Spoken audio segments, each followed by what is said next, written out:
everyone. My name is Debashree. I teach film and media in the department that is MISAS, that's Middle Eastern, South Asian and African Studies in Knox Hall.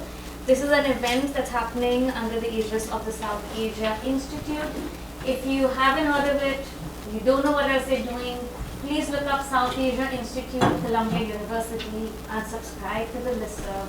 There's a great range of things that are going on. Our amazing director is Dr. Katrin Ewing, and there's something happening almost every Monday, 4 p.m. in this room. And the website indicates the events. It's got an events list of not only the South Asia ones, but also other South Asia related events, or at least some of them on campus. So the listserv actually aggregates South Asia related events and academic talks taking place across the New York region. So it's a useful space, especially for students. So today it is my great pleasure to introduce Professor Naeem Mohaiemen, who is an Associate Professor of Visual Arts at Columbia School of the Arts. Now Naeem, if I can just refer to you as Naeem, is a man who wears many hats. He is an acclaimed filmmaker and an artist, and a passionate cultural and political commentator, and he also happens to have a Ph.D. in Anthropology.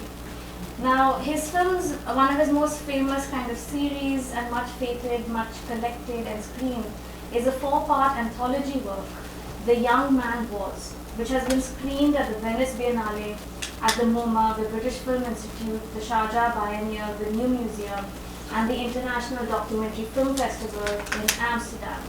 His most recent filmic work is the Bengali language Jole Dobina, which means those who do not drown, which is a 64-minute film, a meditation on life and death that emerged, I believe, from our collective experience of the COVID pandemic as we revisited what medical science and administrative bureaucracy mean in the balance of life and personal dignity.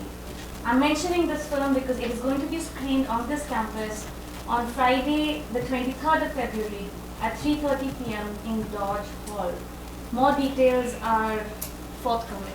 I will personally send it to anyone who writes to me. Now we are meeting today to discuss Professor Mohaiemen's new book. I thought you were going to say Naeem. Okay, Naeem's new book, Midnight's Third Chil. And we will, if we can, circulate one copy just to look at. And the book is also going to be available. They're in the bag outside. Okay, it's also available at a very discounted price once we move outside for a reception. So please join us for the reception. It's going to be available for $10. Now this book is a compilation of writings, various writings in Naeem's writerly avatar of film and exhibition reviews, blog posts, and commissioned essays for various art and exhibition catalogs.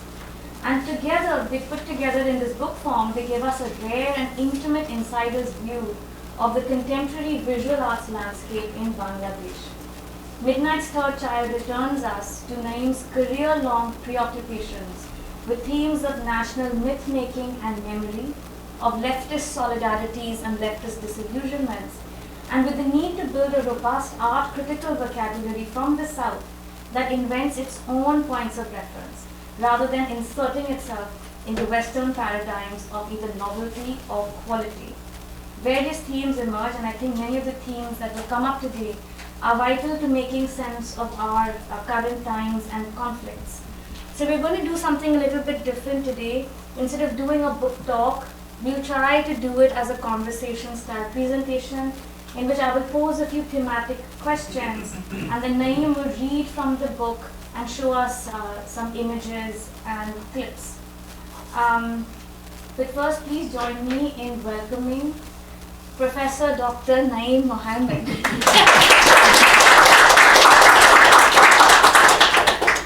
Okay, so we'll begin this experimental conversation form. Okay, so this book, Naeem, is made up of pieces that you have written roughly over a span of 2 decades. One through line in your writing is the problem of a so-called universal history, or which histories, which experiences, and which geographies get to occupy the space of a self-explanatory hegemonic center. So can you talk us through this idea of a universal history and how your engaging and problematizing this concept might be a factor of both your diasporic location between two countries, but also growing up in a specific moment in 1980s Bangladesh. Thank you, Debashree. Thank you everyone for coming. There's so many threads to pull at, and at some point, very soon I'll take your permission to get up and still read from the book, because there's some things that in the book is said better than I can do spontaneously, and also very important, certain things are written also in a very particular kind of time. So I might think about it differently now, and I will finesse or refine it differently, but I think it's important to reflect what happened in the moment. Because many of these also came from certainly a very activist impulse. A crisis happened, and we often wrote in order to write our way past the crisis. Some of the pieces were also written with a very specific political interest of activating people. For example, a piece I'm not going to read from, but a piece about the Louis Kahn Parliament building was in connection with a campaign to prevent a fence from going around the Parliament building, which would ruin its international architectural heritage view, a struggle that we lost. So many of these pieces were written in the heat of the moment, and I tried very hard not to revise them when they were collected in Anthropology, because I thought, no, we should stay with where we are and not have an addendum, we failed, or this is what we think, looking at it 10 years later. So there's many things to talk about. I will not address it so systematically, but I'll just point out a few things. You know, you mentioned the film that's going to screen, and you mentioned that it's in Bengali. And that's actually worth signposting, because it's actually after 20 years of working on films in various ways, my first film was in Bengali. So everything before that was, even if it was about Bangladesh, was in English. So that's also something to pause to consider.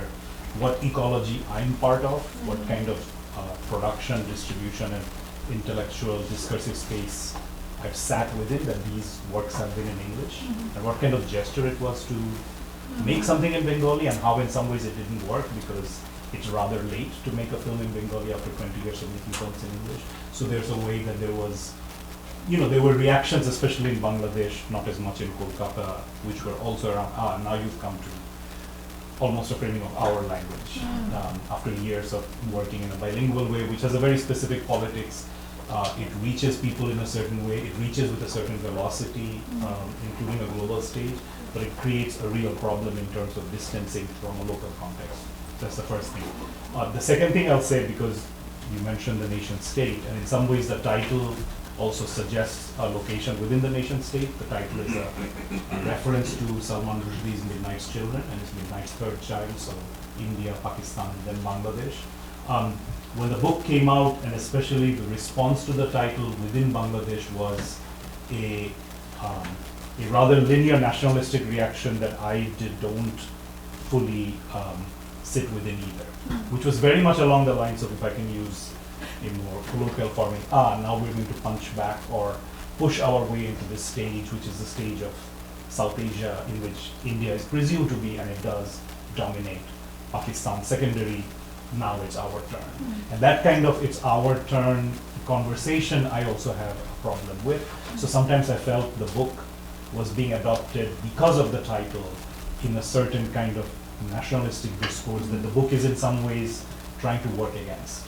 But if you have this kind of title and it's a reference to Salman Rushdie, then there's a way, of course, that you also sit within it, even if you claim, I don't want to be with it. And then there's also the thing of being in English language. The third thing I'll say, which gets a little bit into the universal history, and I'll read a little bit from here as well, is that the reason the book came together is that the Museum of Modern Art in New York has been working for the last 2-3 years on a big project called the Source Book of South Asian Art. It's supposed to be an encyclopedic book. There are major resources behind it. They have gone on multiple trips. In fact, I think the kickoff meeting was in Sri Lanka. And you know, as usually happens, Indian art critics and scholars dominate. Then there's Pakistanis, one Bangladeshi scholar, one Sri Lankan scholar. Maybe they're also trying to be more attentive. A graduate of the Ph.D. in art history here at Columbia, Ratanmul Singh Johal, is one of the people. He's now at MoMA. He's one of the people working on the book. And the book is happening, we're all participating, the book has a certain velocity. And at some point we started talking about it internally and said, you know, this is going to be that familiar thing again. This massive tome is going to come out. It's going to be beautifully produced. We're all going to participate. We all were participating. We're not refuseniks within that context. But that big book in English with the MoMA introductor, with a New York/global distribution network is going to be the last word. Or the big word, the definitive word. And the thing that we've seen repeatedly over the last 20 years, and the book sometimes tried to respond to it, but it's also in English, so it's also part of the problem it's describing, is that certain artists, movements, moments have gained a certain kind of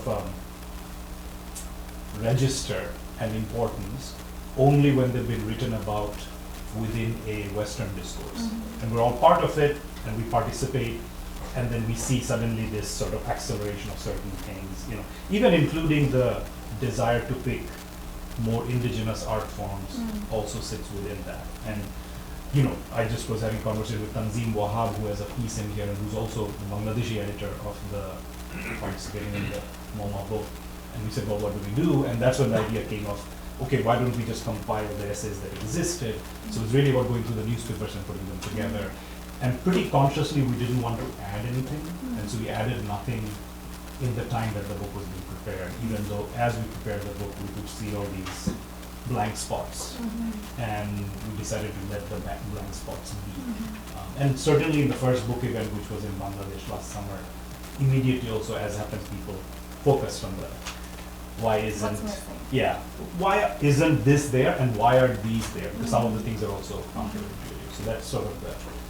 If I can just add one thing here, because you talked about how one of the things you wanted to resist was the idea of the definitive account of this is what matters in South Asian art. I also just want to kind of let the audience know that the book is really, the thing that struck me while reading it, it's against the idea of the definitive and the authoritative. Because it's so much of Naeem's own encounter with surprising artifacts, shows, as both an insider practitioner but also a cultural chronicler, that you feel on the page the moment of the encounter with the thing in a kind of a spirit of openness, not as an expert, right? But very much as someone who's a practitioner but also wants to think with the work in the moment that they are encountering it. So I actually really appreciated the anti-expertise tone of the writings. Right. So that I am was not just- an expert, so I say that very clearly. Shall I read an excerpt? Please do. Okay, I'm just gonna get up here so I can. I was trying to find the article I'm going to refer to. So just to set a little more context, around 2012, the first major international art summit happened in Bangladesh. Things like this happened before, but this was the first one with serious funding. The first one was okay. The second one was starting to get visibility. By the third one, you had the phenomenon of international curators coming in large numbers. And I think also the other thing that happened is you would come to the Bangladeshi version of this as a way to also meet. And we even talked about the fact that this happens at all events, the curators, it's also a chance for them to meet each other. And sometimes we're actually even what we say the usila, the reason or excuse, but it's also about their sociality that also happens in other places such as Sharjah, but it's also possible to meet up together, and the summit, the exhibition is part of the reason, but it's not the only reason. But what we started seeing is a sudden upsurge of attention on what's called the Bangladeshi art scene. And what was interesting is how it was rephrasing it. So I'm just going to read a little excerpt. A few years back, I protested on social media a Le Monde review of Bangladeshi art. So this was in 2014. In the midst of an otherwise anodyne article was this assertion: the most interesting Bangladeshi artists are therefore to be found elsewhere, in London or in New York. A European newspaper's safari-like discovery of Bangladeshi art spaces was accompanied by the idea of the essence of interesting only to be found in the diaspora. Such articles can dangerously pit Bangladeshis against each other. And at this point, I've moved back to Bangladesh, but I'm also of a diaspora, having already at that point lived 15 years outside, suggesting conflicts and hierarchies between diaspora and local, with conversations around authentic and real lurking around the corner. The discussion around this French review ran for a few days on social media, but no one seemed willing to take the step of confronting Le Monde in public. For some time in the 1990s, the dyad of India-Pakistan was of interest to a newly emergent discursive art circuit, primarily based in Asia, and especially inside our local hegemon, India. Thus, the discovery of Bangladesh by a global press appears to be an evolution from their earlier dyad into a more diffuse, but still problematic, attention economy. These flows intersect with my own research, which is about Bangladesh as the third point in the triangle created by two partitions, India and Pakistan in 47, and then after 1971, East Pakistan reborn as Bangladesh. There are many luminous and productive conversations that can be had in the subcontinent, spanning not only India, Bangladesh, and Pakistan, but also Nepal, Sri Lanka, Myanmar, and others. And yet, 8 years after the Le Monde article, discussions about Bangladeshi artists continue to deploy phrases such as first ever. Fill in the gaps, first ever to Cannes, first ever to the Oscars, first ever to Venice, etc. The political problem of this language and its supporting institutions is that it deploys artists against each other, creating rivalry and competition in a never-ending quest for being the first to land on some uncharted moon. There is a larger structural envelope here that worried me already about a decade ago. What this new art discourse is doing, subtly or overtly, is alienating ourselves from our own history by rewriting art movements as sui generis, without any antecedents. So that's a short excerpt from the introduction, part of the reason why the book came out. And then this is a short excerpt from another piece called Hegemony, Same Old Stories. 19 years after I first watched it, two scenes from Sofia Coppola's The Virgin Suicides, 1999, have stayed with me. Especially an earlier sequence in which a teenager explains her death urges to a bewildered member of the hospital staff. Obviously, doctor, you've never been a 13-year-old girl. Watching that film during its opening week, I thought, I know you, and then felt a sharp pang of dislocation from myself. Why was I already so familiar with the motifs of American high school suburbia, though my own childhood imprint was thousands of miles away in 1980s Bangladesh? If these were supposed to be shared stories, the flows were only ever in one direction.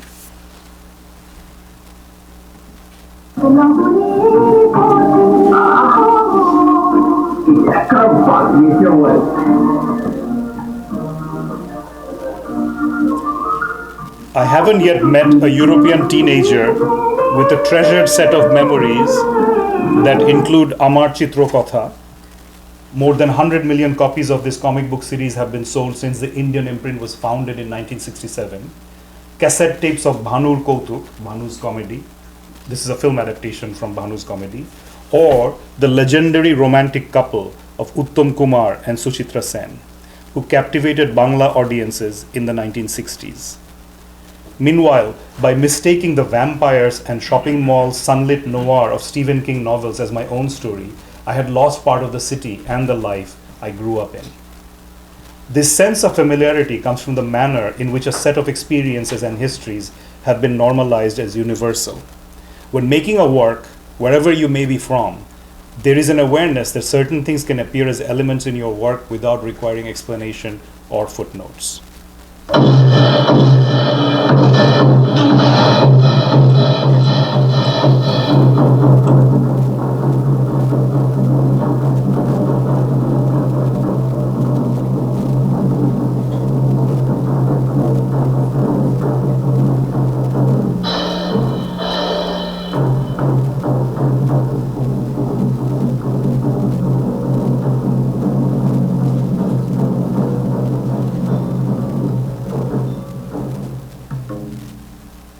I wondered about this freedom from over-explaining when I saw with pleasure that Rux Media Collective from Delhi had taken Bengali filmmaker Ritwik Ghatok's last film, Jukti Tokko or Goppo, translated as Reason, Debate and a Story, as an anchor for their curation of the 2016 Shanghai Biennial. But would the audience take this gesture and Moinak Bishash's installation, which is what you're seeing here, that spliced together Ghatok across two screens under the name Across the Burning Tracks, and Geeta Kapoor's chapter about the film in the 2000 book When Was Modernism? Would they take all that as a familiar shared story, or would it always be embedded in elsewhere?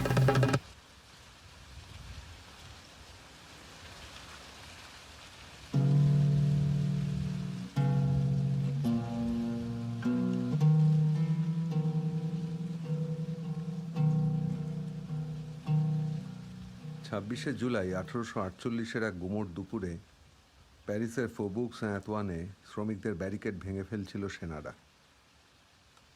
বিদ্রোহ তখন চুরমার হয়ে গেছে। হঠাৎ পরিত্যক্ত ব্যারিকেডের মাথায় উঠে দাঁড়ায় ওভারকোট পরিহিত এক দীর্ঘকায় মানুষ। মাথায় এলোমেলো চুল, খড়ের টুপি, এক হাতে লাল পতাকা, অন্য হাতে ভোঁতা তলোয়ার। এক বন্দুকবাজ তাক করে, গুলি চালায়। লোকটা পড়ে যায়, হৃৎপিণ্ড ভেদ করে চলে যায় বুলেট। লোকটার নাম দিমিত্রি রুদিন।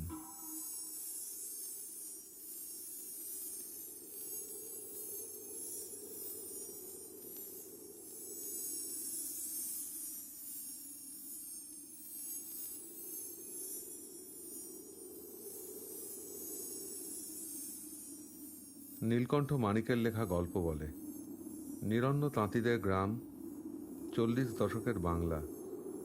কারো হাতে কাজ নেই। গ্রামের সেরা তাঁতি মদন, খাঁটি শিল্পী। মহাজনের টাকা নিয়ে সে সস্তার গামছা বুনবে না তিল তিল করে মরবে। রাত্রিবেলা তার ঘর থেকে তাঁত চালানোর আওয়াজ। গ্রামের লোক জড়ো হয়। মদন শেষে হার মানল। মদন বেরিয়ে এসে বলে সে গ্রামের সঙ্গে বেইমানি। In Hegel, Haitian Universal History, Susan Buck-Morss argued that the Haitian slave rebellion was the template for Hegel's master-slave concept. But references to dialectic struggle considered this the solitary invention of the German philosopher. The European and American sense of entitlement and dominance of history pivots on the idea that theirs are the stories that matter. It's a different version of a proposition Dipesh Chakraborty made in provincializing Europe. Europe gets to be theory, and non-Europe is always the practice. Proof of principles already established by Europe. The enchantment of this concept can alienate you from your own context, adrift at home. In high school, I DJ'd on Radio Bangladesh's world music program. In a half-hour slot, in order to stay within the category of world, we had to play at least one Bangla song. And we did it grudgingly, always complaining about the one Bangla song we were required to play. Later, when I read Pop Idols, British Pakistani novelist Kamila Shamsi's contribution to Granta's Pakistan issue, I felt a surge of recognition. We had obsessively listened to the same British bands. I felt sad too. Why had I been so slow to listen to the songs that were being composed around me in my own city? Nobody forced me to watch all those American films. Certainly not in 1985 when VHS players were expensive and rare in Bangladesh. By the time it premiered, the Detached Houses, Flare Pants, Summer soundtrack, and football pitches of Virgin Suicides felt as familiar as our own lives. The English language as a global flow melds with the triumphalism of capital in projecting European and American culture as world culture. Sometimes I mistake myself as part of this we, and then realize it is because of a century's project of soft dominance. The late Mladen Stilinovic understood this with his bitter sarcastic work, an artist who cannot speak English is no artist. I have been thinking about how the museum gets to a place where the majority world is not a therapeutic addition to what is already overrepresented, but a shared project. Furthermore, should the same institutions that furthered Eurocentrism now be allowed to do an about-face and be the sole saviors as well? Should they benefit financially and culturally from undoing the problems they created in the first place? The location of these contestations need to be radically shifted. Expecting the global south to always bring its narrative into the western proscenium places reparative labor on one side and beneficiary flows on another. The imperative becomes for we to know equally our stories and yours, a project of twice the work. What is needed is much more entanglement between the two, not only listening to these stories but also in their making, not as duty but as pleasure, the way things could be. Thank you. Okay, so a lot to take in, but I just want to kind of keep some through lines going. You end that discussion of this universal history, the center periphery, we inserting ourselves in this move away from a kind of an oppositional or an assumed we who speaks for all at the center, but towards a we that is a true collective of entanglement. And it seems that this is a clear ethical project in which we ought to be able to meet each other as equals in sharing our work, and learning about each other's work. But it seems that it emerges in the book not just as a project of East, West, or North, South, but also as we who learn from each other across generations. And I thought that was actually also a very beautiful part of thinking with your writings over the years. There is a palpable sense that you're writing for your generation of peers and practitioners, and there's a way in which Naeem talks about how so much of the writing is urgent, like it's coming out. If you walk out of a film, you argue with your friends, and you keep thinking about that argument, and then you have to write something down to process the thoughts. So you're writing for your peers definitely, who are practitioners as well, but also for younger cultural workers who are still trying to navigate their way within an ecology and a bazaar of image making. But you're also very attentive to those who came before and how to make sense of their struggles, their legacies, and their constructions of cultural memory. So to that point, can you talk us through the cover of your book? Sure, The cover. yes. The cover. I'm sorry, the copies of the book haven't I circulated can yet. actually just share this for people to just take a look at. So it's a photograph by Ali Morshed Noton from 1986. I'll talk about why this picture was chosen. My publisher Nokta, who prior to this only has done Bangla books, this is the first of 3 English language titles he released last year, as also an effort or part of a project to internationalize his own distribution networks. Previously, most of the books would have illustrations. That was actually the Nokta style. So it was quite a back and forth to convince him to have a photograph, a black and white one. And in some ways, he raised the question of, well, there's a camera in the center, people are going to think the book's about photography, but it's also about literature, etc., other visual arts forms. Are you narrowing it down? So I really pushed hard to have this image.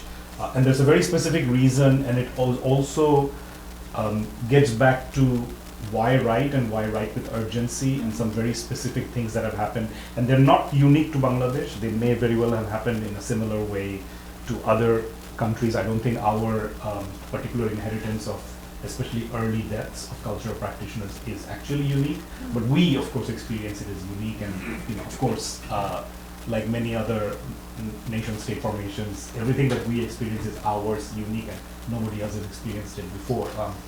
My friend Zafar Soban, who's the editor of the newspaper in which many of his pieces appeared, would always point out that on the Language Martyrs Day, we would always say we are the only people to have suffered in this way for language. And we say, well, that would be news to all the other linguistic communities that have struggled, but of course we see ours as unique. And so the pain of loss is also seen as unique and has an impact on the cultural landscape. And for cinema in particular, there are 3 deaths in a row. One in 1972, the year after the country becomes independent, one in the 1980s, and one in 2011, which in one moment caused the loss of somebody who was the leader of the cinema movement at that time. And it's interesting because I've always thought, what if they had lived? They might actually have transformed into figures that would become the old guard that you would actually complain about. You would say, oh, the film festival is just so stuck because that person always programs Abbas Kiarostami like films, and they don't like anything shot on video, etc. These are real struggles that have happened over the years. There is the way that somebody who was avant-garde and rebellious when they were young became actually the gatekeeper. It's happened repeatedly in our history, many histories. So sometimes I'm a little bit eyebrows raised about the valorization of the older guard, because sometimes they're not necessarily a path for radical reinvention in the future. Not always, but that also has happened. And when the death is at a very young age, they're also frozen in time, right? So we had the leading Bangladeshi filmmaker in the period when Bangladesh was still Pakistan, Zuhir Raihan. We always say he died during the war, but he actually died a month after the war, and that maybe is also a complicated history.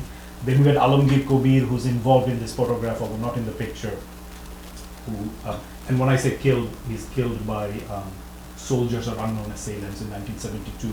Alamgir Kobir dies in a car accident, and then 2 of the people in this picture also die in a car accident. So there's this sort of sudden rupture of generations, and a whole series of new formations in the film industry start because of these deaths, but other things stop. And then you also get into this deification, valorization of those who have passed because they're now frozen in time.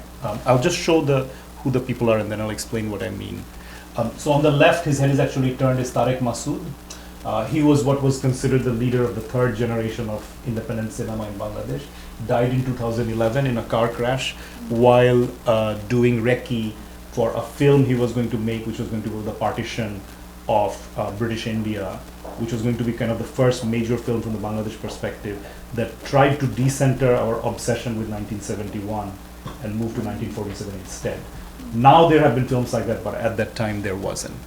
The other person who passed away in the same car crash is Vishuk Monir, who was his cinematographer and at that time the head of news of a TV station. I'm saying this to say these are major cultural practitioners who were in the process of mentoring a whole lot of people, but they've just started that process. They suddenly pass away. The people they're mentoring then have to take on the leadership path.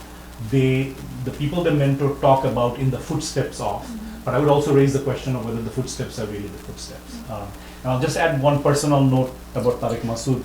2011 is the year that I finished a film called United Red Army, which is about the hijack of Japan Airlines in 1977 to Bangladesh. It's the first part of what Debashree referred to as the Young Man Was series. And it's a 70-minute documentary about the plane hijack. It's based on the transcripts. And I had no footage. I had no B-roll. I had nothing to overlay. And I spun my wheels for months and finally came up with the idea that probably will never happen again in that way, of the entire film will be in darkness.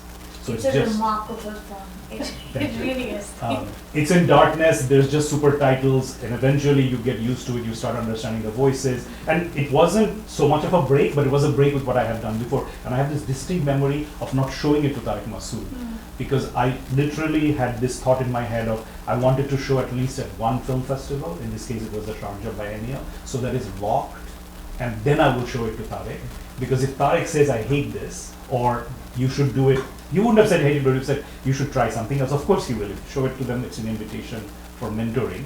And I literally had this thought process in my head that I wanted to get locked by a premiere so that I'm not swayed by Tariq, right? So he's a mentor, but I also have this relationship of wanting now to have my own voice and fearing that I wouldn't be able to hold back his mentor's influence. And then he passes away. So he never sees the film, and the first event that happens afterwards, which is at NYU actually, I remember saying this thing at the public event that, you know, death freezes all the conversation, and now the only option for us is to be constantly valedictory. What he could have done, what he did, and there's no space to argue back with him or any of these other people. So it does stop, I certainly think, within cinema and cultural spaces, a process of argument and bahas, right? Which always would require that you have some sort of Oedipal break with your mentors. And these sudden deaths prevented that. And I think have put us into this space of, you know, constantly referencing the type of films they would have made, except you don't know what kind of films they would have made. And I live in fear in some ways of the person you admire, I'm not saying it about Debashree in general, who then suddenly makes a film where you go, oh, this was, you know, this was one step, this I don't agree with, now how do I tell my mentor that I don't agree? You know, it's like a rupture. I'll just reference two other things in the picture. So Sajjad Hussain Jyoti, he's part of that group. He disappeared in 1993. We're actually not allowed to say he died because his body was never found. But out of the 5 people, 3 had already passed away. And then the camera in question was making a film about S.M. Sultan, the painter, who is also featured in the book. And the voiceover in that film was by Alamgir Kubir, who is the other person I mentioned who died in the 1980s. Another film director. Again, I would say when I look at Alamgir Kubir's films of the 70s and 80s, I see some things that are a new voice, and I see some things that are derivative, that I think, oh, this is from the French New Wave maybe, and I have my own conversation about that. We're all derivative of something or other in some ways. But because of early death, you don't get to see what they would have made. Certainly within this cinema arc, there is also this arc for many of these people where for a certain point you can see influences that are maybe of certain Western art cinema, and then a shift when people start actively wanting to make and then also telegraph a non-Western reference point. And for some of these people, that time never arrived, which is also one of the reasons I wanted to put in the cover. So that's my short or long No, that's very Special interesting. I generations. didn't think that it would go in that direction. But it's very interesting, this idea of the sudden death kind of freezing something that could have been a long-standing discussion. The we-ness across generations could have taken place, but it doesn't happen. In some ways, it speaks to the myth of the artistic genius, right? Who then, in age, becomes the ideologue.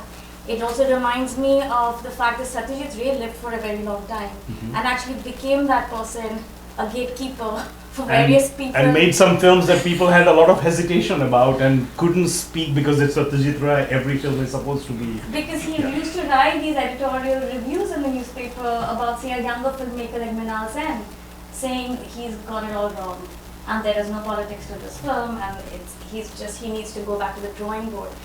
But there is also a different kind of a special pressure on this kind of myth making around these figures that owes to, again, the third child, right? So this very recent kind of achieving of independent political status and the need to build canons and build a kind of a cultural archive and needing to place and landmark those individuals, those first films, and this kind of originary kind of search. So in many ways, 1971 Ekattor is really a kind of a driving force in the book and in the charting of the important cultural events and persons that Naeem charts. There are mythographies around it and cultural burdens that land on this third child. And so the book's curation is understandably themed in many ways on the contradictions and the perversions of nation-state formation. And for me, I think it comes out most strongly in the Chittagong Hill Tracts article on Jumma struggles, because ideas of Bengaliness and citizenship meet their limit in the struggles of actually existing indigenous peoples in this nation-state formation of Bangladesh. So can you talk us through your work on the Chittagong Hill Tracts and you call what you call the blind spot of Bangladesh nationalism? And maybe we can see some of the drawings and images that you've talked us through while thinking about this. Yeah, what I'll do is I'll show the drawings of Joydev Roaja, but the text I'll read will be from a different piece, just to connect. Just to contextualize it more, I'm presuming hyper familiarity with these topics, but in order for the Bangladeshi nation-state related historiography to make a certain kind of sense, the formulation has been that 1971, the year we go to war with Pakistan, separate and become a separate nation, is the end state and logical place where this geographic entity was always trying to get to. That then means going back and rewriting, which also means dropping inconvenient parts out and privileging certain parts, an entire narrative pre-departure of British and through the period of Pakistan to suggest this was always walking towards independence. That means the Pakistan period, the period when we're still part of Pakistan and East Pakistan, has to be framed as a period of false consciousness. That's been the dominant form of historiography. There is now, I have to say, a new strand that's coming out.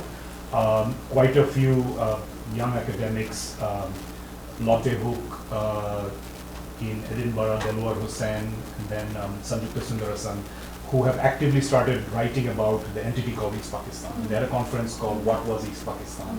And there's now a Ph.D. that's just been announced in the Netherlands, where I just thought it was interesting, the synopsis said, anyone working on East Pakistan or Bangladesh. So that formulation is new in terms of how people think about it.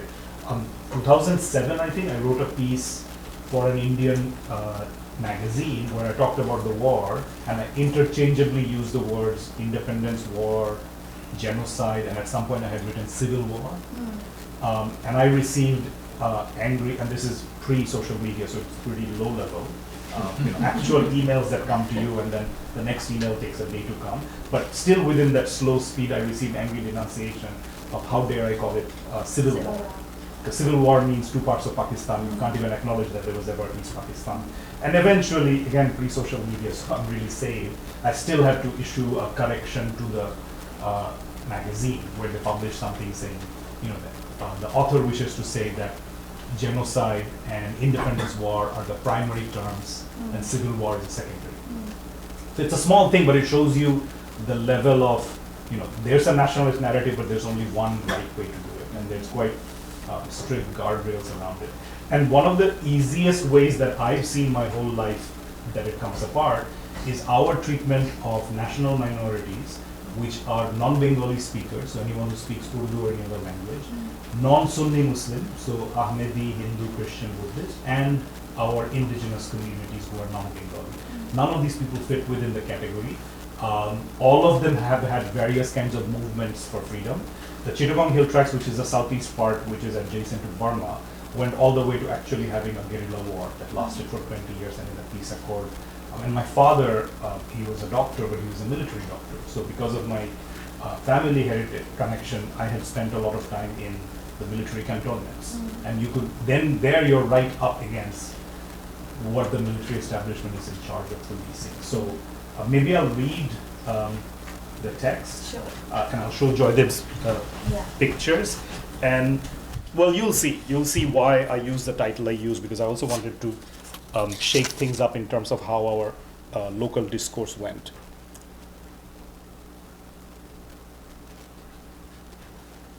So the piece is called My Own Private Palestine. Imagine a country where trouble started with British rulers, drawing lines separating people, making country. Map makers who visit the location for a day or perhaps not at all. Drawing a red line through impossible spaces. The only response to the madness is to become mad in return. Others tried to raise the flag they believed should have been given. But a day later, armies arrived. Principles and we have lived here for generations were no match for a rifle pointed at your son's chest. After the World War, Europe in survival mode, an exhausted empire in retreat, new post-colonial nations are created. For geostrategic reasons, borders become permanent and people find themselves in another country. Now my troubles begin. The original inhabitants of that land now become a problem. They have no documents proving legal ownership of the land they lived in for generations. Nobody had thought that land documents would be needed. Now with a new state, suddenly they neither have the documents nor any path to procure them. Slowly they start to see settlers, new arrivals subsidized by an invisible, faraway government. Ironically, the settlers come from a people who have been historically oppressed and have just emerged from a genocide. But they fail to see the contradictions in their own actions. The inevitable happens. The original inhabitants lose their gentleness. A charismatic leader rises and unites the disparate groups. Groups that formerly may not have had cohesion or structure. An armed guerrilla group is born. The stated intention is to defend rights and win freedom. They carry out attacks that grab headlines. For a time, the world is enamored of the figure of the romantic guerrilla. But soon, other headlines dominate and they move on. Neighboring states also support the movement for a time, less out of solidarity, more out of a desire to make trouble for their opponents. Mahmoud Darwish said in Jean-Luc Godard's Notre Musique, "The world is only interested in us because of who our enemies are." Eventually, the neighboring states stop supporting the guerrillas. The settlers are also increasingly well protected and armed. Lightning strikes to cause damage becomes difficult. Exhausted and underfunded, the guerrilla movement drops the demand for full independence. The charismatic guerrilla leader comes out of hiding. In an open clearing, a helicopter lands and he emerges into light. Secret talks have prepared the path for this day. To everyone's surprise, he recognizes the right to coexistence. Some praise his maturing political approach, others remain suspicious. After marathon talks, a historic peace treaty is signed, handshakes all around, a peace dove is released. Some observers are jubilant, an end to the fighting at last. But among the guerrilla movement's own ranks, there are cries of betrayal. The movement splinters into two. The more radical group rejects the treaty and vows to continue fighting. And so they do, until they too run out of energy, weapons, and spirit. The second inevitable happens. Now the two factions start fighting each other. Brother against cousin against friend. Fratricide is the order of the day. The movement for independence and rights is long forgotten. Their children scatter all over the world. Australia, England, America, any place that will give me a visa. A new diaspora is created. Give us freedom becomes just give me a job and some dignity. Meanwhile, the security forces of this nation grows in size. They become the recipients of advanced technology. The disputed territory becomes a site for training exercises that never end. When you use force against your own civilian population, you will start seeing every civilian as an enemy combatant. Everything I wrote above, it did happen, not far away in the Middle East, but inside our own borders. Our voices rise high against the government of a faraway state, but we do not speak against our own state and its endless will to power. Our hearts bleed for Palestine, but when will it bleed for our own people? This is an elegy for the Chittagong Hill Tracts. So that came out in a newspaper as an op-ed. Whenever a piece I write doesn't have any response, I understand that it hasn't landed well. I think people didn't appreciate the comparison. I also remember that in 1997, when the peace accords were finally signed and the guerrilla army came out of hiding, I had written a piece, it's not in here, which was a timeline, and it's the strategy of the timeline. You go back to the 1800s to show not only the permanence of the indigenous community, but how long this process has been going on. And I remember the editor, who's a liberal on many, many issues actually, one of the leading liberal editors, always threatened with imprisonment, very specifically said you can't use the word genocide or ethnic cleansing, because that's not something that we do. So it was, I said, fine, I want the piece to get published. But it was a moment where I understood that even for this very liberal editor, there are certain lines that we don't cross. And the parallel that I wanted to make is also about this thing of, we know this in some ways, the cause of Palestinian activism within Bangladesh has also been used by the state to make themselves the locus of a popular sentiment that obscures what is locally happening. Right? And that's, of course, a condition within the Arab world, which is not to take away from the work of solidarity, but to complicate under what impulses people are participating in and who are the allies that they come. Thank you. So that's a lot. Okay, I'll just shift registers a little bit and perhaps ask the last question, open up the last kind of comment, because I'm sure there's a lot of questions and comments in the room. But folks haven't read the book yet. But I think we've got a lot of some of the polemical, some of the aesthetic journeys. I was very taken by a particular quality in the writing of being led through a certain cultural history of Bangladesh, but by being led through this in a very idiosyncratic, personal and kind of intimate manner. So an account which is your account of contemporary struggles towards how to invent situated aesthetics, how to create new formal languages that can respond with honesty to a time and a place.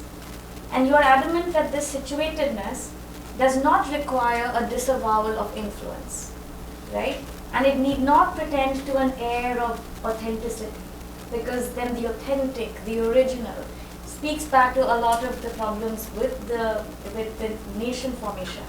So on this point, I was struck also, and it's just a moment of pure pleasure in the book, when you see Naeem finding sheer delight on encountering the cinematic work of Mullah Shagur. So can you tell us about this work? Because I don't know, has anyone in this room seen any film by Mullah Shagur? Okay, so can you tell us about this work and what kind of aesthetic surprise it yielded? I'll play some and then I'll also show a clip.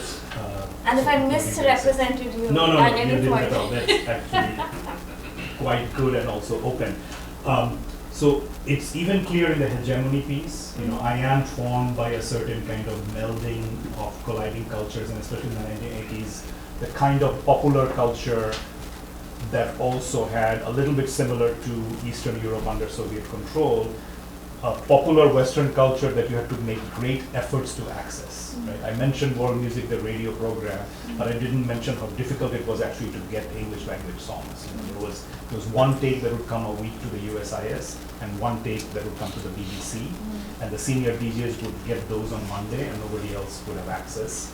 And then you would have to go to the record shops where their business was making copies from records onto cassette tapes, making mixtapes, and selling those mixtapes to you. And they had one record from which to make those copies. That was a master. And there you were, a 21-year-old, asking to take the master to the radio station. So they didn't want to give it to you. So you had to go find, and there were not a lot, there were 4 or 5. You have to find the one store that wasn't famous enough and therefore willing to give you their records. So what we call the lutha, the without strength one. So all that to say that accessing this Western culture, I mean, I make it sound like Stephen King novels were just available. They were not. Soviet books actually were the more common imports. That was heavily subsidized by the state in the 1970s, and then the residues of that remained. And Soviet books in Bengali translation were also one of the first forms of books in high quality paper. I remember you'd get the Soviet books, you'd open them up, and you'd smell the paper. So the Soviet book translation and publication circuit was actually easier to get in the 70s and 80s. American English, whatever other forms of Western popular culture was actually pretty hard to get. So you had to be on a journey, and it was a way of marketing yourself as different, of the one who finds the one rare thing. By the late 80s, I start hearing people saying, "Oh, have you read Orientalism?" And they're distributing a photocopied copy, and that's like a marker. You have the photocopy, and yours is a high quality version versus somebody has a photocopy that looks like 2 generations down. These are all markers and of. if you can get a color photocopy for the cover. For the cover, that's extra. And this is before you could bind them also. They were 2 pages spread out. So all of this is a finding of other influences that is challenging to find, and part of the challenge is part of it. And when then I went to the US for college, then I went back. I came back in a time when a certain authenticity was starting to become part of cultural discourse that I always would push back against, because that itself seemed a certain kind of invention. And one of the inventions, this is a bit controversial to say, is that within the photography scene, I always felt that photography was dominated by a photography of village and rural life. That I think responded, one, of course, where you can make beautiful images as opposed to the crowded city, but 2, also funding circuits. And there's a piece in here where I talk about climate change funding that produces a body of work that's about the river. And beautiful imagery, but also not necessarily what people have grown up with. And I had wanted to talk about that. And I struggle with this question of what is our indigenous language, how much influences are there. And Molla Shagor just came to me as somebody that, again, this could be wrong, somebody can pull up reference points, but I felt there was a way that this was somebody who had a language that was of the local context, thoroughly of a village life that he had grown up in. And I make a reference in my piece about needing to read the subtitles, because even though it's in Bengali, it's a very dialect Bengali that I don't speak. And being in that moment, in the exhibition, in the same space as the Western visitor who also reads the subtitles. And so it really short circuits your claim through authenticity, right? And I remember there's somebody sitting next to me and said, "Oh, you don't read the subtitles." I said, "No, I do. Because they're speaking in this dialect that I don't understand. I might understand word fragments." So that was one thing that I just was delighted by Molla Shagor. I felt his was a language that was, this is a trite phrase, but coming from the soil in a way that wasn't mannered, that was actually a language that he had developed. And that's why my delight. And then the second thing where I said there's always an emergency feeling. You go to this installation, it runs for 2 weeks, and there's nobody there. And you're sort of outraged, like, why isn't anybody here? And then, it's a loop. The sound conditions are not ideal, so you see people walking in and walking back out because there's no priming mechanism that would tell them. There's no critical apparatus that tells this is really important. You have to sit here and wait no matter how uncomfortable the bench is. So people were leaving. His was not a successful install within this international biennial.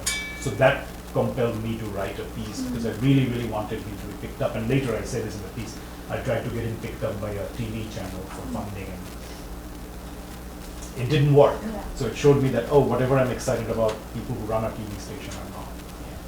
Yeah. Should I read and show the clip, or read and show the clip, right?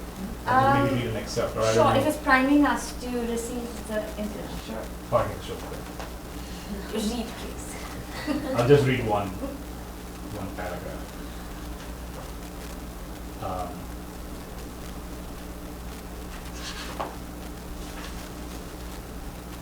I'll just remind everyone that we have heavily discounted copies of the book available for $10. It's really a treat. And also the source book on Bangladesh art in the last 50 years. Not the MoMA version, the Naeem version. Which hasn't come out yet, which is the benefit of being self-published or published with your friends. There is also a very expensive index, which includes people who are only mentioned once. And my hope was that somebody will pick up, anybody will pick up the index and say, oh, this person is also mentioned once, but that person deserves a very in-depth monograph. And that the index may be the ways out of the limitations of this book as well, because it covers everything that's not covered. I'll just read one short paragraph. In contrast to my own suffocating city childhood, Molla Sagar grew up in the syncretic locality of Bagerhat, on the banks of a Bhairav river, which has recently dried into a skeleton. Much of his work is an archaeology of our dying civilization, choking on a tide of destructive development. Sagar also attended Dhaka University's Fine Arts Department, but his affinity was already strong for the video form. Since Charukala has yet to add photography or video to its curriculum, this is still true even though this piece is 6 years old. Sagar eventually left the campus and sought inspiration outside its walls. In addition to the village he knew so well, he joined and was formed by the intense organizing of multiple activist organizations within the local art scene. Film critics often compare Tariq Masood's work, that's the person who was the cover of the book, to Satyajit Ray and Abbas Kiarostami. But you would struggle to find such clear precedent for Sagar's style. From his earliest premieres in 2007, I noticed how he used irregular editing rhythms, unexpected cuts, extreme close-ups, animal and water level point of view, moving back and forth between night and broad daylight, and slow motion, all coming together to build a visual poetry.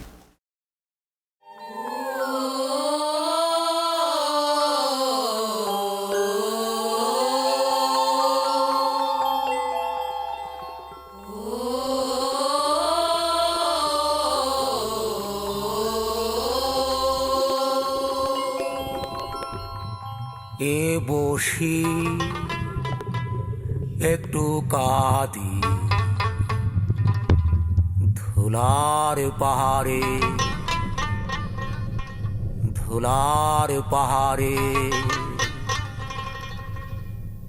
কাঁদলে কি রে ধুলার পাহাড়ে কাঁদলে কি রে ধুলার পাহাড়ে গঙ্গা বুড়ি গঙ্গা বয়ে যাবে গঙ্গা বুড়ি গঙ্গা বয়ে যাবে গঙ্গা বুড়ি শোনো এত সুন্দর নামটি তোমার কে দিয়েছে বলো গঙ্গা বুড়ি শোনো এত সুন্দর নামটি তোমার কে দিয়েছে বলো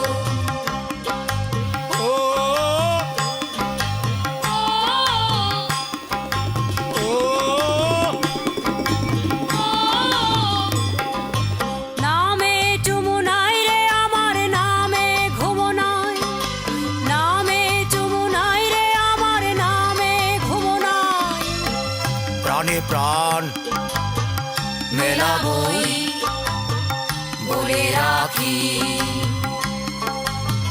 প্রাণে প্রাণ মেলাবই বলে রাখি গঙ্গা বুড়ি শোনো এত সুন্দর নামটি তোমার কে দিয়েছে বলো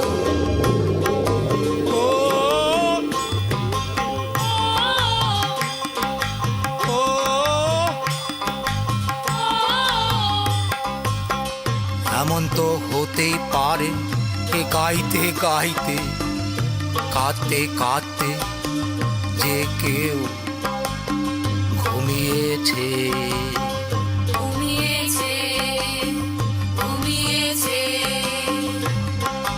কাঁদলে কি রে ধুলার পাহাড়ে কাঁদলে কি রে ধুলার পাহাড়ে গঙ্গা বুড়ি গঙ্গা বয়ে যাবে গঙ্গা বুড়ি গঙ্গা বয়ে যাবে গঙ্গা বুড়ি শোনো এত সুন্দর নামটি তোমার কে দিয়েছে বলো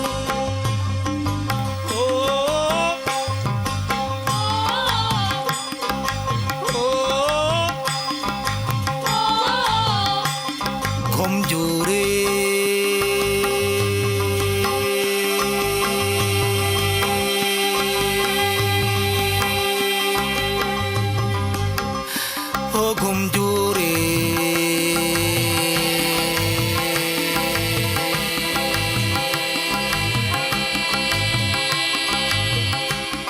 রং ধনুর একটা সাঁকো পরে সাঁকো পরে, সাঁকো পরে। কাঁদলে কি রে ধুলার পাহাড়ে, কাঁদলে কি রে ধুলার পাহাড়ে। গঙ্গা বুড়ি গঙ্গা বয়ে যাবে, গঙ্গা বুড়ি গঙ্গা বয়ে যাবে। গঙ্গা বুড়ি শোনো, এত সুন্দর নামটি তোমার কে দিয়েছে বলো। গঙ্গা বুড়ি শোনো, এত সুন্দর নামটি তোমার কে দিয়েছে বলো।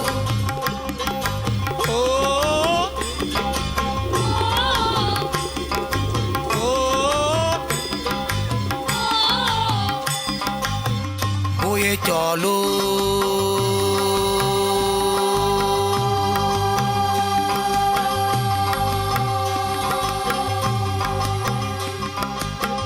ও জলধর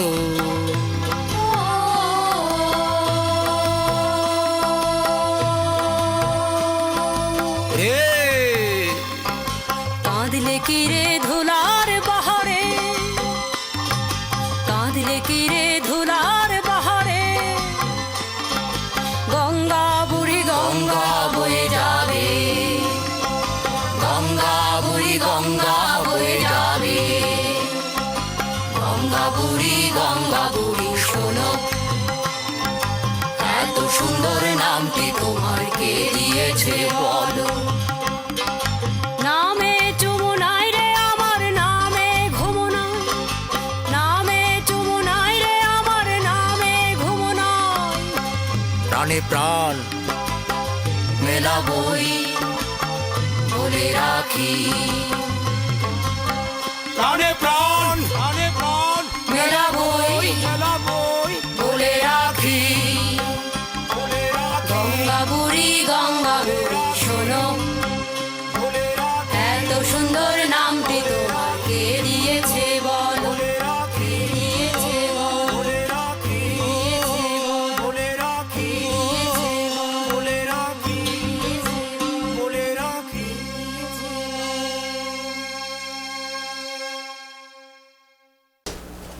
Okay, so I think that's a good place for us to stop, and unless you have some closing thoughts. No, that's good. There's a lot more that I could obviously engage Naeem on, having had a chance to read the book and know some of these works. But I'd actually like to open it up for any questions, comments. Some of you might be familiar with some of these artists, some of these histories, some of you may not be. But any questions, comments from Naeem?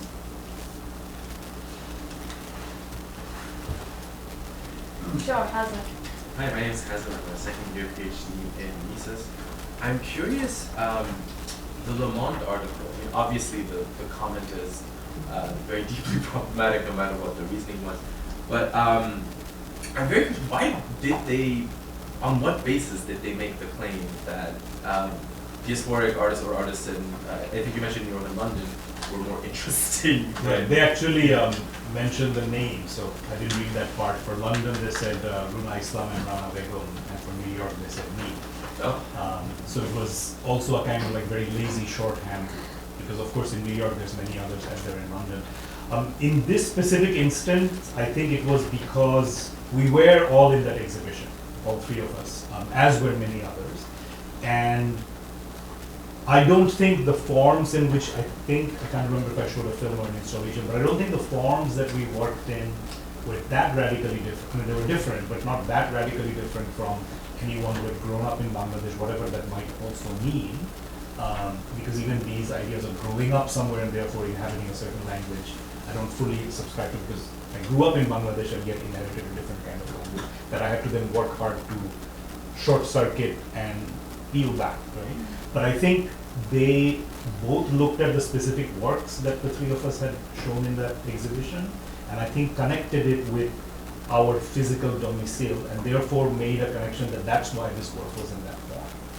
And which is also kind of strange because at least for Rana Begum and Runa Islam, maybe for Rana Begum I remember, she made a specific work that she worked on in Bangladesh, which are all the markers of local in terms of, if I'm not mistaken, a sculptural work that took, I think, bamboo. I hope I'm not mixing up the years.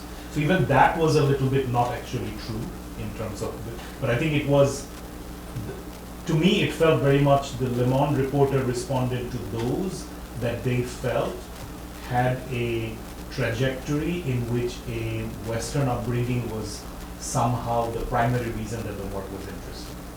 So that, of course, was very important to push back on. I did find, however, that when I pushed back on it and mentioned social media, there were not so many takers among my peer artists. You know, people didn't, you know, I made a reference to Le Monde, you know, people didn't, I mean, petitions and letters or whatever, but people didn't say, let's go write something to Le Monde. You know, there was a way that I saw a potential danger in the French language newspaper's ability to set the terrain of discussion that maybe others didn't see. Maybe it was more about, well, eventually we'll be in Le Monde too, so end of discussion. It's not about taking Le Monde apart. I was already troubled by how certain protagonists, of course, have much larger power. And you know, I'm part of this problem that I critique. If I do an event now in Bangladesh, even if I don't ask to be introduced in that way, even people that I've worked with for 20 years will make a point of saying which university I teach at now. That's the first sentence. And I've sometimes said, not that I'm of course I teach here, but I said, but I've worked with you in 20 years in all these situations. Why isn't that important to Landmark? And they're like, well, I want to quickly explain to the audience your context. So certain contexts are always more important. And the Le Monde article indicates that.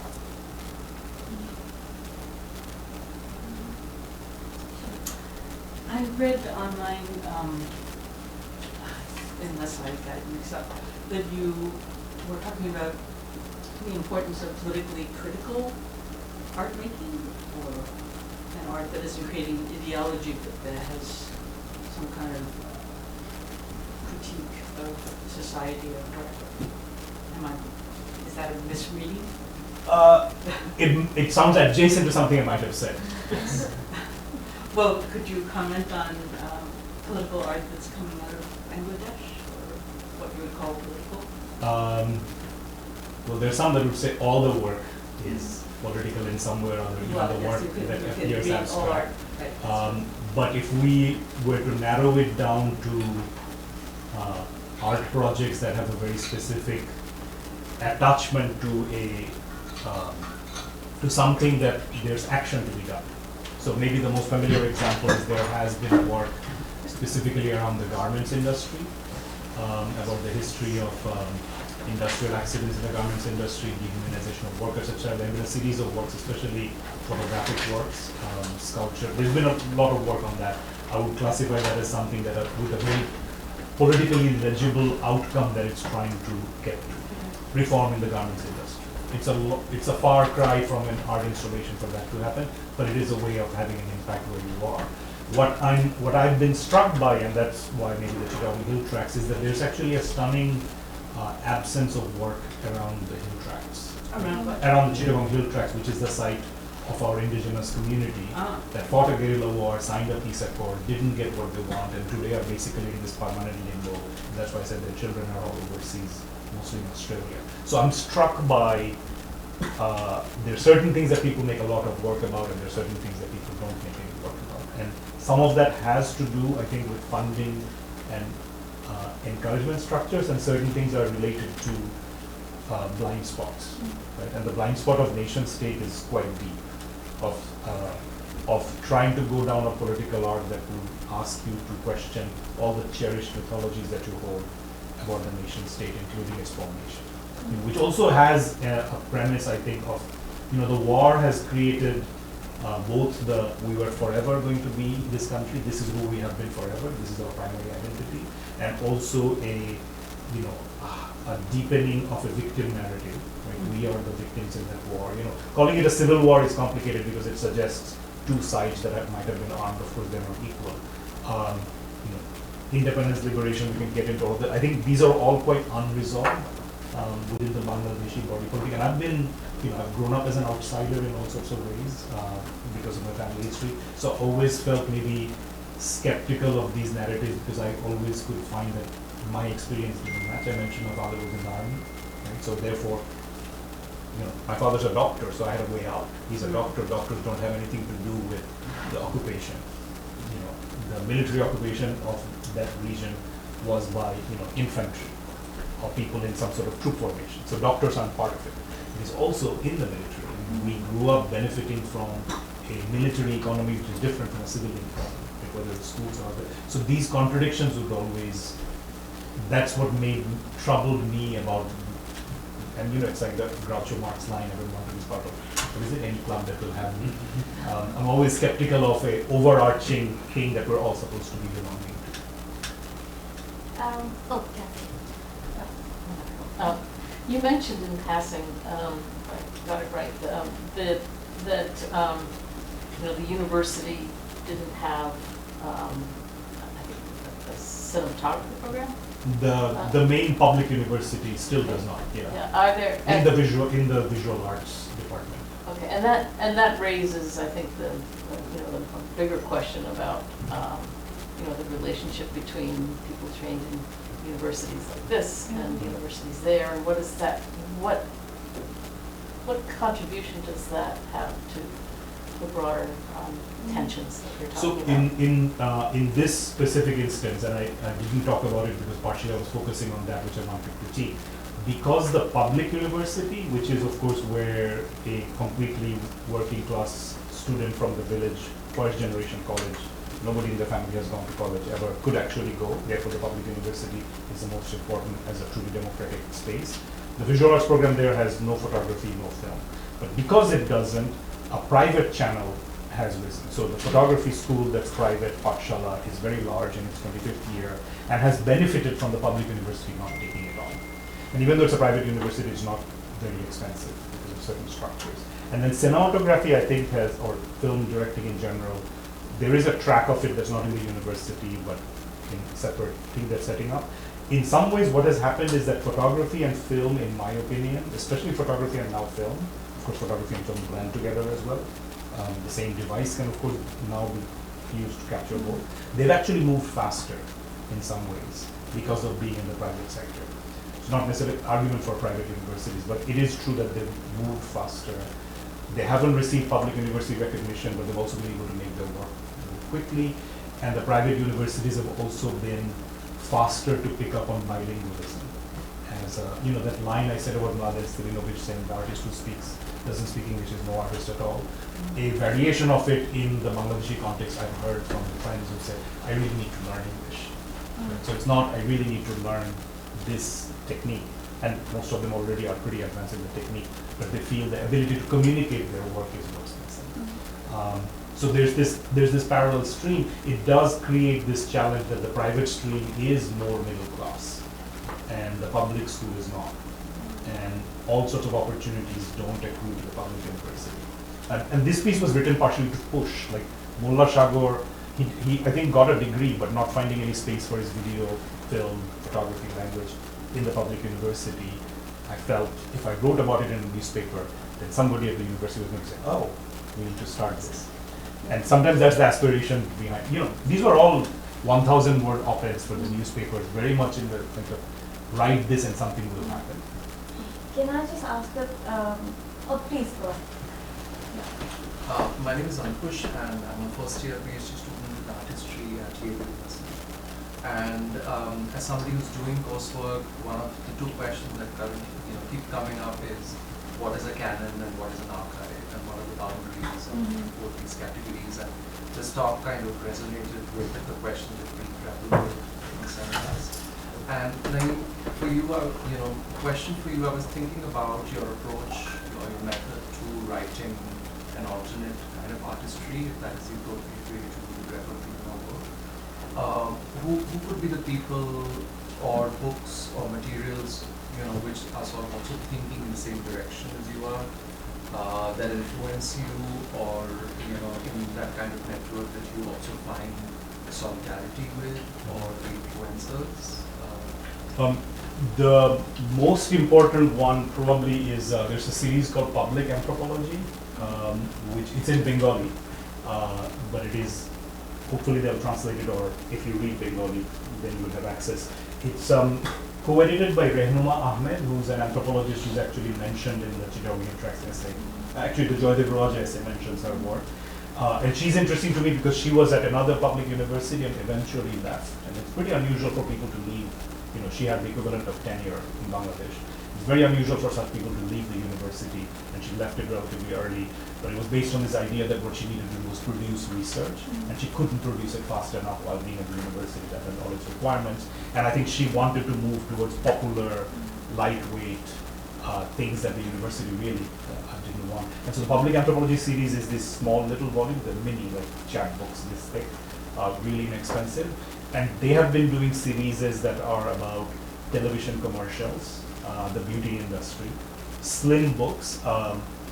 They don't do so much of a reading of the aesthetics. They usually go straight into talking about the distribution, and then it's usually about something that they're worried about. So the beauty industry is dominated by skin lightening lotions and advertisement. So that's where it focuses. But I still found that formation to be useful. I would say that it's missing aesthetic analysis in my opinion, but it does go into, here's the landscape, here is the unintegrated consequences, and here are the ways we want to resolve it, and here are activists working on it. Very slim volume. That would be, I think, the first influence. I would say that there's a series of other works that people are working on right now. It's getting slowed down by now, and again, I'm part of the challenge that I'm diagnosing. It's getting slowed down by the felt need to translate. So people are working, so Novera, for example, a very significant sculptor from the 1960s, is not in the book. It's a huge blind spot in this book. She's a subject of a lot of research right now. A lot of her work is in France because she lived there her last years. But there's now, people had already written material in Bengali, but now there's a conversation which says if we don't write it in English, it's not going to work because Novera's sculptures have already been sold by Indian galleries, and they've shown up her sculptures at places like Art Basel. So there's a worry, in a way, that her sculptures are already in the private collector realm, and we're writing this Bengali book. It's not going to work. So the necessity to translate into English is actually slowing this work down. But I also agree with these people that if you're trying to intervene into the discourse, just having it in Bengali won't work. There's a piece in here where I talked about more bilingual publications, but that's just really hard to do. It's financially prohibitive, and you can sometimes find persons who are good in one and not the other. And the other thing I would say is, this is not a forum I work in very much, but I sometimes find the public talks that are on YouTube to be actually quite helpful, because some people won't necessarily write, but they love having a bahas with someone, and then that's online. And I think attributable as a potential source that we can consider public scholarship as well. Okay, I'll take you a little more. I just had a quick question, and we can discuss that as a reception over the reception, the food and drink. Thanks for mentioning that. I smell the food. My question would have just been about what has changed in the cultural, visual arts, moving image landscape since the time the last article was written, because so much seems to have changed just during the pandemic, with so much streaming content, so much use of YouTube and all of these ways. And it feels like there's just more ways to have popular, mainstream, experimental, low budget, cell phone, both music and movies in Bengali, so much so that my family in Calcutta will always be like, have you checked out this new streaming platform for all these crazy movies that are coming out of Bangladesh? They're only watching on those platforms. So something has changed. It might be, do we need a different way to think about it compared to say the 80s, the 90s? And does it cease to be less storied in that sense? So that would have just been the broad question. But I'll collect 2 more questions and then, Some very interesting points in the talk about East Pakistan and Bangladesh, because those are some of the terms that comes up in very different ways in family, rural history sort of narratives. Who calls it what is a big distinction, and it occurred to me right now, but maybe a longer conversation on that later. But something that I was thinking about in terms of canon making was that the archives and canons that some of us try to work with may not always respond to something that can fall within a nationalist rhetoric or framework. Even when we were talking about the critique of universalism and the West producing theory, the theory coming out of the colony or with the nation as its abiding kind of framework often kind of elides a lot of, I hesitate to say local, because that would create a distinction, but some of the archives that may not necessarily be the national story. I was just wondering, and it's a curiosity at this point, if in your work there have been ways to approach or look at an archive that does not necessarily speak of Bangladesh as a nation formation, and if there are cultural shifts which can then indicate or direct us to alternative, not alternative to the nation itself, but things that may not be concerned with nation, but much more grounded. And I'm trying to think of what other ways to think of these kinds of archives then. What's the archive you work with? I work on photography and writings, personal writings, journals, things like that. But with geography, if you can use that. So Bengali women writing about or taking photographs from the 20th century. Okay. And although they might be photographing cultural icons, the story that, or the archive, or the things that they're writing about may not be related to national politics. So is there a way to see those same figures removed from the idea of Indian independence or national struggle? That's what, and because the literature is just so populated. So, but one more question, and you'll see why I'm asking this. Sure. When you say Bengal, you mean West Bengal, Bangladesh? So currently I'm working with West Bengal, but there is there was one woman from Bangladesh who later came to Calcutta as a photojournalist in the 70s. But that's a different story, and maybe at a later point. Do you want to collect another question or put it? Yeah, can we Okay. just So I actually have two very brief questions. The first is, I also grew up in Bangladesh, even though at a later time, and I do appreciate the self-reflexiveness with which you approach these questions. And I'm wondering if you have advice on how to produce media. It can be an academic book or a film or photography that still manages to decenter from that elite urban Dhaka, which I feel like we're all part of. In some ways, a lot of Bangladesh scholars are innocently here, a lot of us are. And so even it's how we made it here in the first place. That's how we made it, right? And even when we try to, I'm not saying in terms of representation, because we're trying to be inclusive in many ways, be it with the indigenous community, the non-Muslim community, rural communities, there's still something there's still that politics of how we write for many reasons. And do you have advice on, as someone who's in early career, so do you have advice on how I can approach it in my book project and something like that? My second question, because I'm finishing off my Ph.D. in media studies, I'm graduating this in 2 months, I'm very excited.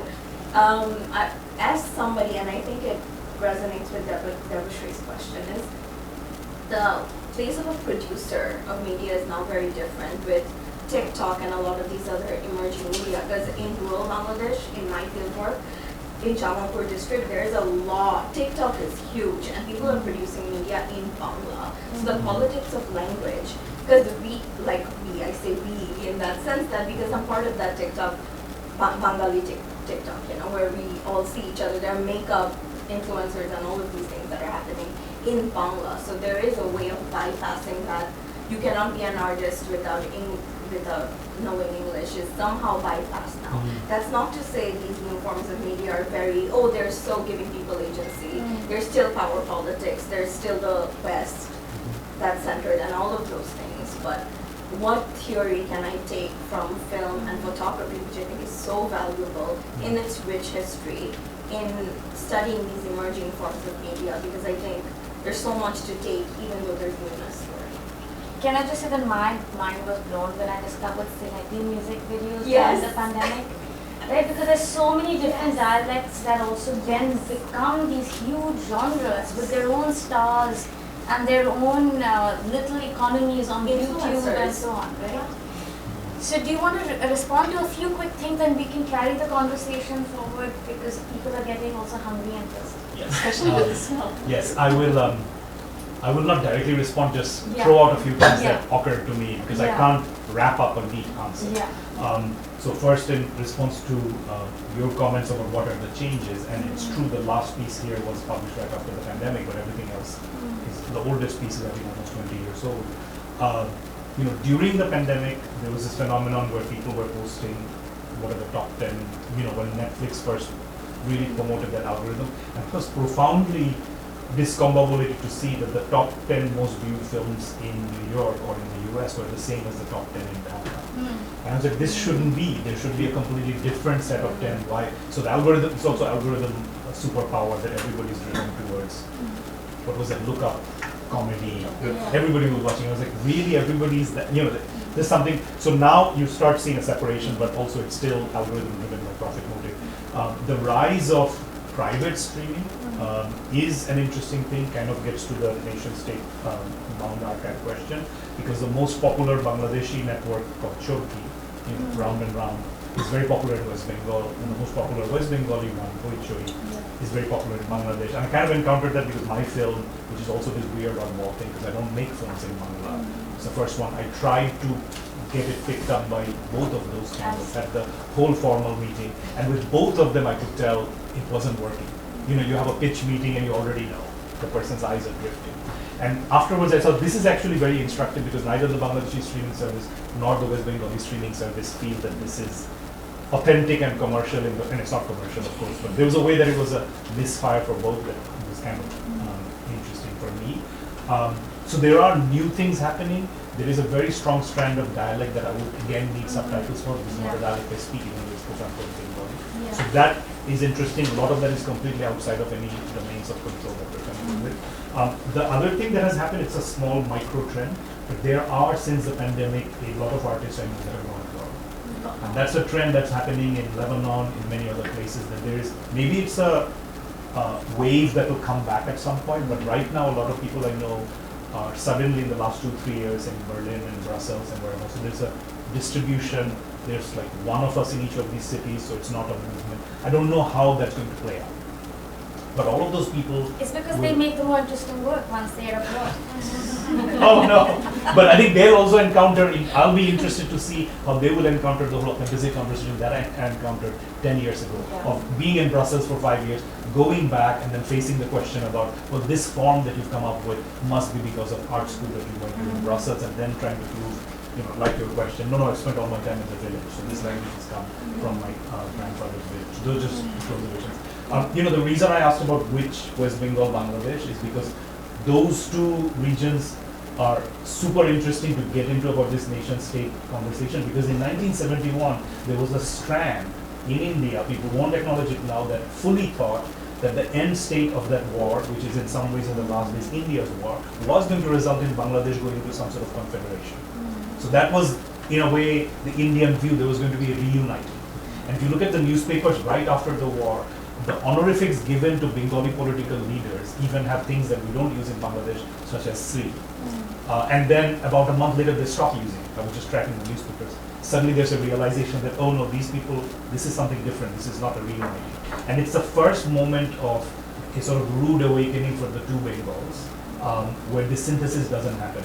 And for my PhD, which is a completely different field, I was actually trying to trace examples of cross-border left collaborations on the political level, underground, overground, because I had this theory based on, I think, completely my ideology, that surely the two Bengals would have united at least on a left political front, even if they couldn't unite on a nation-state front. And when you go through the left journals, there's no evidence of that. There seems to be a supreme disinterest in each other immediately afterwards. There's a quite sharp parting for the last 2-3 years, and I'm working on a Bengali language essay right now about a social realism documentary photography that talks about how the streams are very different. And it's an extremely awkward writing exercise because they're just two different projects. I felt that West Bengal thing shouldn't be written by me. It isn't, I don't know enough about it, it's too much. So that I've seen, I have seen some archives where there's a back and forth exchange, but I think it's highly, I think rather than trying, and I'm not saying this is what you're looking for, but I had this fantasy that I was going to find this cross-border entity, this subjectivity that doesn't claim the nation state. You know, I'm Bengali, that's bigger than my Indian identity, it's bigger than my Bangladeshi identity. I operate in this supra level. It's kind of what I felt when I encountered Palestinian artists in Lebanon sometimes, that it felt like the exilic space where they could find themselves, or in Dubai. And then we know that there are reasons why that doesn't work after a while, whether because of citizenship or otherwise. So I feel like there's a desire to create this other space, and certainly maybe today there is, but the archives will generally, I have not experienced so much of working outside of nation-state borders, including how the material is collected. And you know, maybe this is the place where if it's a writing on a PhD track and it obliges you to be faithful to what you find, you might find it quite suffocating. But if there's a path of a more creative writing, side project or separate project, that might be the place where the possibility of other futures that were never encountered is there. And just to cite something in the book, there's a book called Babu Bangladesh that I review. And Babu Bangladesh has a fantasy in there of a left political formation in Bangladesh. It's completely outside of what we actually encountered. So, you know, maybe there's a speculative writing track and an academic writing track that you'll inhabit together. I think that's a great place for us to stop. And please, let's continue the discussions. But thank you so much.